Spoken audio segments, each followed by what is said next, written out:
একটা parts of speech বসলো, একটা ভার্বের পরে একটা পার্টস অফ স্পিচ বসলো, একটা ভার্বের পরে একটা পার্টস অফ স্পিচ বসে। এখন আমি চাইতেছি না সে স্লোলি হাঁটে, সে কতটুকু স্লোলি হাঁটে এইটা আমি জানতে চাই।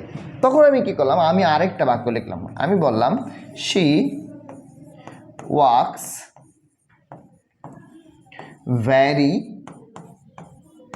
স্লোলি। ঘটনাটা কি হলো দেখো, স্লোলি এটা একটা অ্যাডভার্ব, এই অ্যাডভার্বের আগে নতুন করে আরও একটা অ্যাডভার্ব বসলো, আর এটা তো একটা ভার্ব রয়ে গেছে। এখন কি হয়েছে, একটা পার্টস অফ স্পিচের পূর্বে আরেকটা পার্টস অফ স্পিচ বসছে, একটা পার্টস অফ স্পিচের পূর্বে একটা পার্টস অফ স্পিচ বসছে। এখানে কি হয়েছে, একটা পার্টস অফ স্পিচের পরে বসছে, এখানে হয়েছে একটা পার্টস অফ স্পিচের পূর্বে বসছে। তার মানে ব্যাপারটা হলো একটা পার্টস অফ স্পিচের পরে অথবা একটা পার্টস অফ স্পিচের পূর্বে যখন অন্য আরেকটি পার্টস অফ স্পিচ বসে একজন অন্য আরেকজন সম্পর্কে নতুন কোনো তথ্য প্রদান করে, তখন তাকে আমরা সহজ ভাষায় বলি হচ্ছে মডিফায়ার।